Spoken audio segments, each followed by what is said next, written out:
رب العالمین والصلاة والسلام علی رسول الکریم اما بعد۔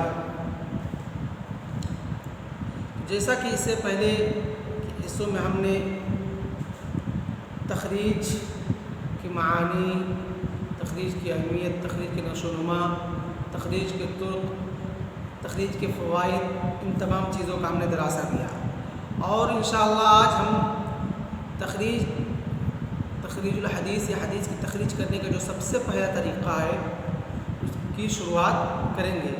طریقہ ہے تخریج الحدیث او الآثار بالنظر الی الاسانید، کہ سندوں کو دیکھ کر کے سندوں کی طرف سے یا سند کے ذریعے حدیث کرنے کا طریقہ، یعنی کس طریقے سے ہم صرف اور صرف سند کے ذریعے حدیث کی تخریج کر سکتے ہیں۔ تو سب سے پہلے آئیے دیکھتے ہیں، جب ہم حدیث کی تخریج کرنے کے لیے جا رہے ہیں اور وہ بھی سند کے ذریعے، تو سب سے پہلے ہمیں سند پہ غور کرنا ہے۔ کیا کرنا ہے؟ سند پہ غور کرنا ہے کہ سند کیا پوری کی پوری سند ذکر ہے، یا سند بیچ سے ذکر ہے، یا سند کا صرف اور صرف طرف اعلیٰ صحابی، یا اگر حدیث مرسل ہے تو تابعی ڈاٹ اللہ کے رسول سے روایت کر رہا ہے، اس کا ذکر ہے، کہاں سے سند ہے۔ سب سے پہلے اسٹیپ، سب سے پہلا جو خطوہ ہم اپنائیں گے، دیکھیں گے، وہ کون سا ہوگا کہ ہمیں دیکھنا ہے کہ سند کے ذریعے ہم تخریج کرنے کے لیے جا رہے ہیں، تو سب سے پہلے ہمیں دیکھنا ہوگا کہ سند کیسی ہے، سند کیسی ہے۔ تو سب سے پہلے ہم سند کے تعلق سے پڑھتے ہیں۔ سند کس تین حالتیں ہو سکتی ہیں۔ کتنی حالتیں ہو سکتی ہیں؟ تین حالتیں، اس سے زیادہ کوئی اور چوتھی پانچویں حالت نہیں ہو سکتی ہے۔ کیسے؟ پہلی حالت یہ ہو سکتی ہے کہ جس حدیث کی ہم سند کی تخریج کرنے جا رہے ہیں وہ اس حدیث، اس متن کی پوری سند ذکر ہو۔ کیا ہو؟ پوری کی پوری سند ذکر ہو۔ یہ ہے پہلی حالت، یعنی حدیث کے متن کے ساتھ سند کی پوری سند ذکر ہو، اس میں کہیں کوئی سند، کوئی راوی، کہیں کچھ حذف نہ ہو۔ جیسے کہتے ہیں الحالہ الاولی ان یذکر السند مع المتن کاملا۔ کیا ہے؟ ان یذکر السند مع المتن کاملا، کہ سند جو ہے متن کے ساتھ پوری کی پوری ذکر ہو۔ مثال کے طور پہ سمجھتے ہیں، امام احمد رحمہ اللہ اپنی کتاب مسند احمد بن حنبل کے اندر ایک حدیث کو نقل کرتے ہیں اور کہتے ہیں حدثنا عفان۔ کیا کہتے ہیں؟ حدثنا عفان، اور عفان کہتے ہیں حدثنا المبارک، حدثنا المبارک، اور وہ کہتے ہیں قال حدثنی اسماعیل بن عبداللہ بن ابی طلحہ الانصاری، اور وہ روایت کرتے ہیں اسماعیل بن عبداللہ بن ابی طلحہ انصاری سے، اور وہ روایت کرتے کہتے قال سمعت انس بن مالک یقول، کہ میں نے انس بن مالک کو، کون؟ اسماعیل بن عبداللہ کہتے کہ میں نے انس بن مالک رضی اللہ تعالیٰ عنہ کو کہتے ہوئے سنا کہ اللہ کے رسول صلی اللہ علیہ وسلم کے اوپر ما رأیت رسول اللہ صلی اللہ علیہ وسلم عرض علیہ طیب فرده قط، کہ میں نے کبھی نہیں دیکھا کہ اللہ کے رسول صلی اللہ علیہ وسلم کو کبھی ہدیہ کے طور پر یا ایسے ہی ان کے اوپر پیش کیا گیا عطر، اور اللہ کے رسول صلی اللہ علیہ وسلم اس کو نہ لیے ہوں، واپس کر دی ہوں۔ کہتے میں نے اللہ کے رسول صلی اللہ علیہ وسلم کی پوری زندگی میں، کیونکہ میں اللہ کے رسول صلی اللہ علیہ وسلم کے ساتھ 10 سال رہا، 10 سال ان کی خدمت کی، کبھی میں نے ایسا نہیں دیکھا کہ اللہ کے رسول صلی اللہ علیہ وسلم کو خوشبو دیا گیا ہو اور وہ خوشبو واپس کر دی، وہ عطر واپس کر دی، اللہ کے رسول صلی اللہ علیہ وسلم استعمال نہ کیے۔ تو یہاں پر جو ہم نے دیکھا کیا ہے، سند کو پوری متن کے ساتھ ذکر کیا گیا، متن کو پوری سند کے ساتھ ذکر کیا ہے۔ امام احمد بن حنبل کہتے ہیں کہ ہم سے بیان کیا عفان بن مسلم الصفار، وہ کہتے ہیں ہم سے بیان کیا عبداللہ بن مبارک کہتے ہیں مجھ سے بیان کیا اسماعیل بن عبداللہ کہتے ہیں کس سے سنا؟ انس بن مالک اللہ کے رسول صلی اللہ علیہ وسلم کی حالت کو ذکر کر رہے ہیں۔ تو اس میں کیا ہے؟ متن کے ساتھ پوری کی پوری سند ذکر کی ہے۔